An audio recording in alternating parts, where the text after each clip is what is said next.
Students understands carefully what I am telling you. Chapter direct and indirect narration. क्या direct होता है और क्या इनडायरेक्ट होता है, हमें ज्ञान करना है।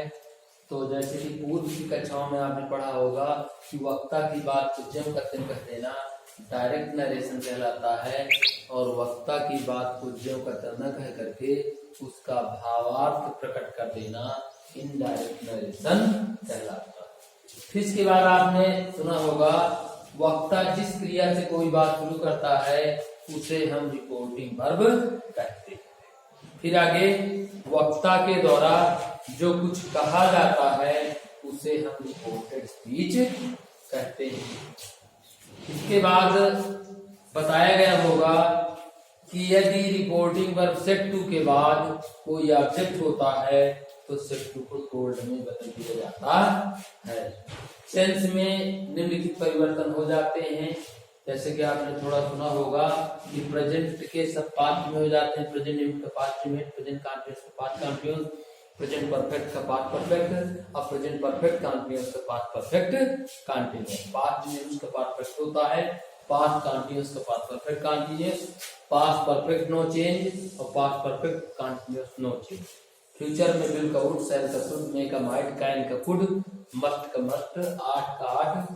और शेष परिवर्तन टुडे का दैट डे, टू नाइट का दैट नाइट, दीज का रोज, कम का गो, हियर का देयर, यस्टरडे का प्रीवियस डे, टुमारो का द नेक्स्ट डे और लास्ट डे का द प्रीवियस डे।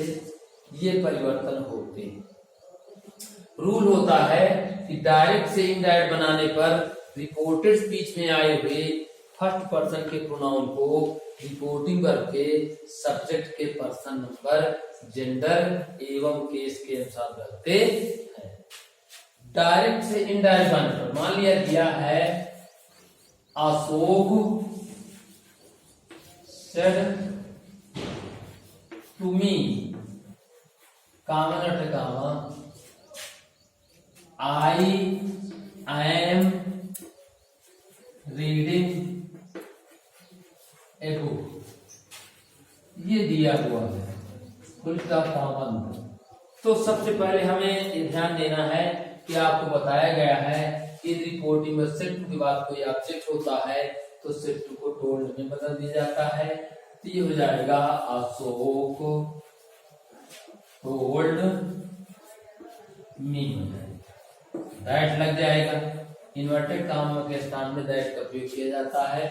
अब ये बताया गया है कि डायरेक्ट से इनडायरेक्ट बनाने पर रिपोर्टेड स्पीच में आए हुए जो फर्स्ट पर्सन के प्रोनाउन होते हैं उन्हें रिपोर्टिंग वर्ब के सब्जेक्ट यानी कर्ता के अनुसार बदलते हैं। इधर अशोक है, इधर आई है, तो किसी पुरुष का प्रोनाउन ही होता है और किसी भी स्त्री का प्रोनाउन सी होता है।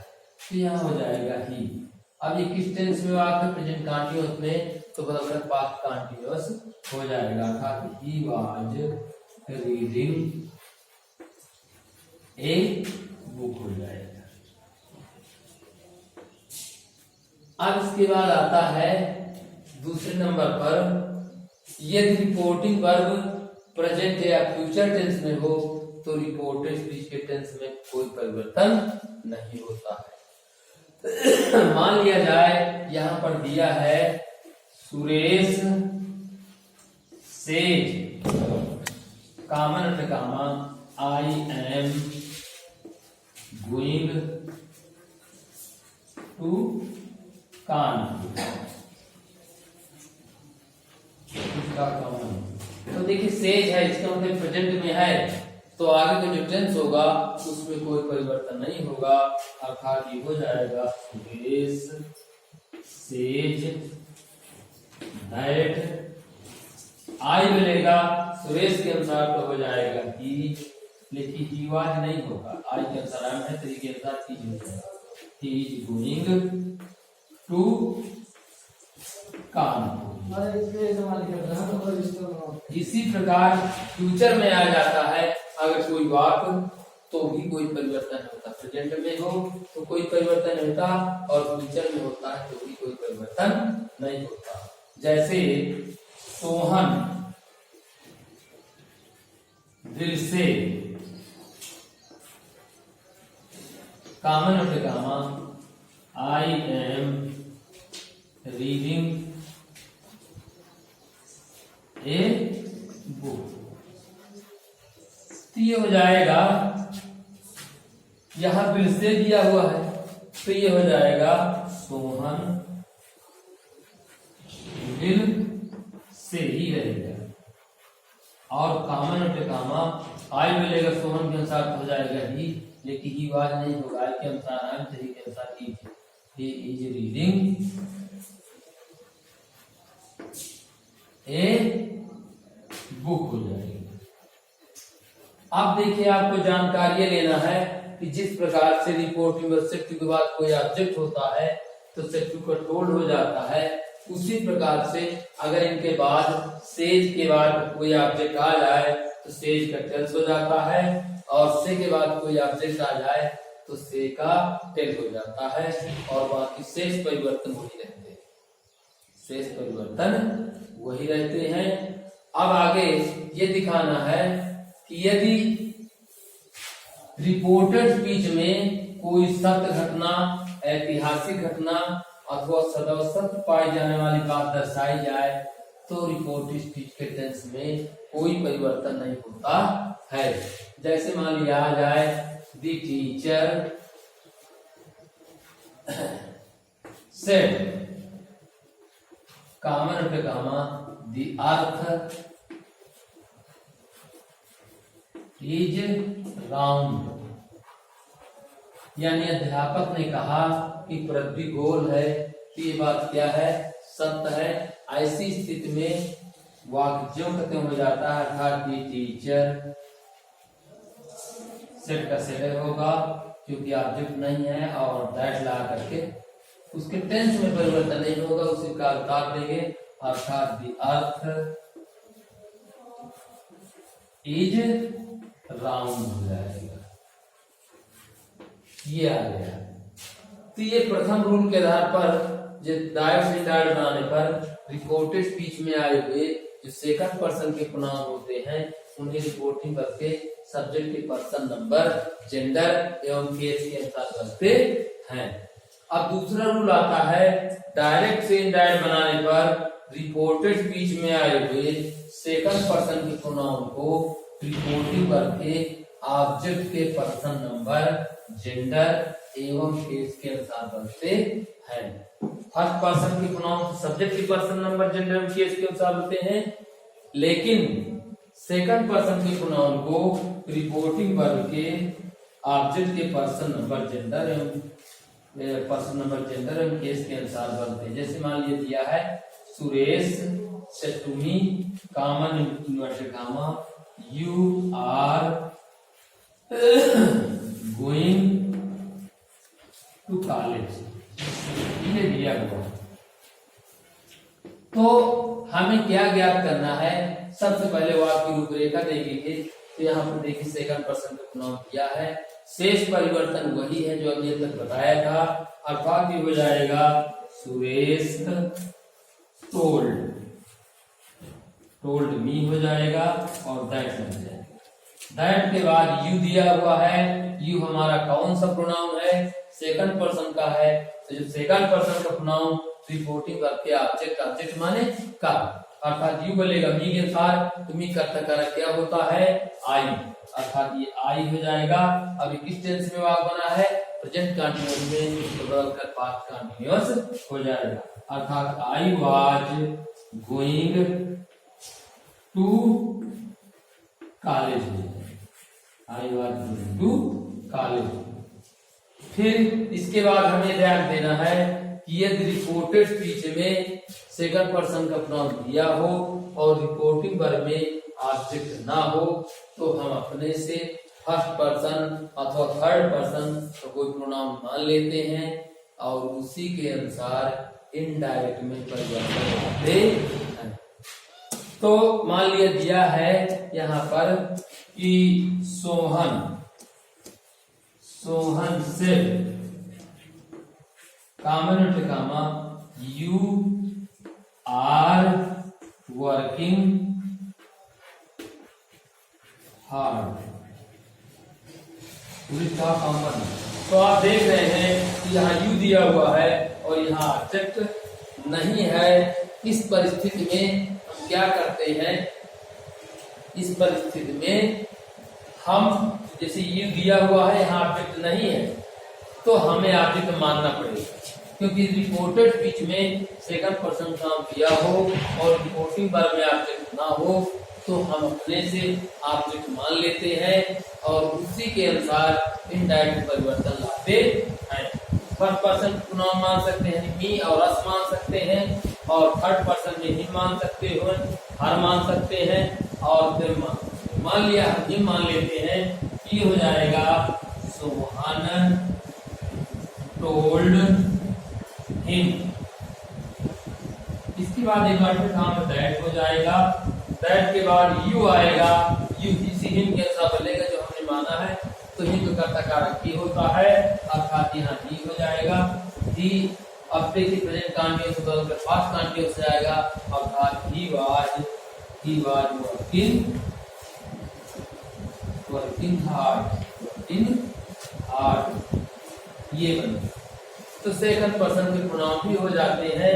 अब इसके बाद अगला रूल आता है, डायरेक्ट से इनडायरेक्ट बनाने पर रिपोर्टेड स्पीच में आए हुए थर्ड पर्सन के प्रोनाउन में कोई परिवर्तन नहीं होता है। अगर थर्ड पर्सन के प्रोनाउन आते हैं, जैसे पहले थर्ड पर्सन के प्रोनाउन सब्जेक्ट के पर्सन नंबर, जेंडर एवं केस के अनुसार बदलते हैं, और दूसरा बताया गया कि डायरेक्ट से इनडायरेक्ट बनाने पर रिपोर्टेड स्पीच में आए हुए सेकंड पर्सन के प्रोनाउन को रिपोर्टिंग वर्ब के ऑब्जेक्ट के पर्सन नंबर, जेंडर एवं केस के अनुसार बदलते हैं। लेकिन ये भी बता दिया गया है, इसके उदाहरण आपको बता दिए गए। अब इसके बाद आता है डायरेक्ट से इनडायरेक्ट बनाने पर रिपोर्टेड स्पीच में आए हुए थर्ड पर्सन के प्रोनाउन में कोई परिवर्तन नहीं होता है। जैसे मान लिया दिया है दिनेश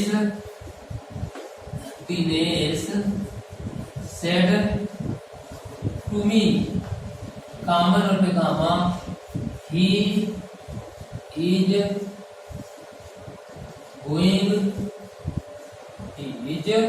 गोइंग टू आगरा, ये दिया हुआ है।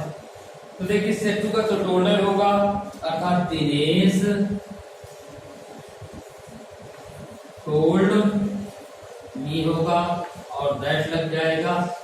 अब यहाँ ही आ जाए, सी आ जाए, इट आ जाए, थर्ड पर्सन में कोई आ जाए, तो वही रहता है, केवल टेंस बदल जाते हैं।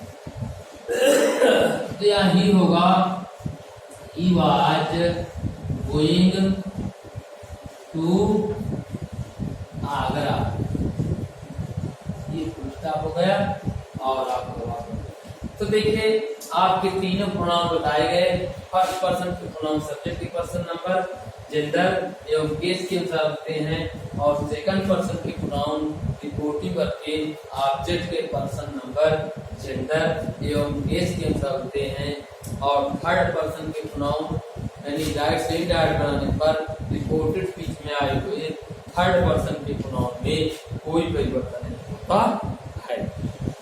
अब इसके बाद आता है, मान लिया जाए कोई ऑब्जेक्ट यानी किसी ऑब्जेक्ट को तुम पुकारा जाता है, तो ऐसे वाक्यों में हम एड्रेसिंग या कॉलिंग का प्रयोग करके वाक्य का निर्माण कर देते हैं। कभी कभी एक ऑब्जेक्ट को दो रूपों में भी पुकारा जाता है। जैसे मान लिया दिया है, Aman said to Mohan, comma comma friend,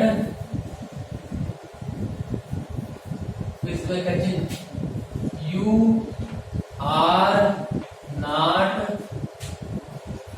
going to college daily, ये दिया हुआ है। अमन ने मोहन से कहा, मित्र तुम प्रतिदिन कॉलेज या डेली कॉलेज नहीं जा रहे हो। तो देखिए पहले मोहन कहा, फिर मित्र भी कहा। तो जब एक ऑब्जेक्ट को दो रूप में पुकारा जाता है, ऐसे वाक्य किस प्रकार से बनते हैं, या तो एड्रेसिंग लगा दीजिए या कॉलिंग लगा दीजिए। मान लीजिए हम एड्रेसिंग लगा रहे हैं तो हो जाएगा एड्रेसिंग। एड्रेसिंग माने होता है संबोधित करते हुए। एड्रेसिंग के बाद क्या रखते हैं, जो पहला ऑब्जेक्ट होता है उसे पहले रखते हैं, अर्थात एड्रेसिंग मोहन। अब मोहन को किस रूप में माना, फ्रेंड, अपना मित्र माना, तो addressing Mohan as his friend, as his friend. ये इस रूपरेखा को पहले बना लेंगे। इसके बाद किसने कहा, अमन ने, तो हो जाएगा अमन टोल्ड। अब देखो दोबारा तो हम मोहन नहीं रखेंगे क्योंकि हमारे पास यहाँ मोहन रख दिया गया, इसी का प्रोनाउन ही होता है, ही का कारक हिम, यहाँ हिम हो जाएगा। अब दैट लगा देंगे और दैट लगा करके उसी तौर तरीके से बना लेंगे। यू दिया है, हिम के अनुसार लेंगे तो ही हो जाएगा, अर्थात दैट ही वाज नॉट और गोइंग टू स्कूल कॉलेज और डेली, DAILY। कॉलेज नीचे स्कूल लीजिए, हैं? वहाँ कॉलेज है। अच्छा, उनका स्कूल है, कॉलेज है, सही बात। तो you are going to college daily हो जाएगा। ठीक इस प्रकार से सिंपल वाली जो एक्सरसाइज है यानी SIP वाले हैं, ये आपके समाप्त हो जाते हैं। कितना टाइम? 16 मिनट। हाँ ठीक।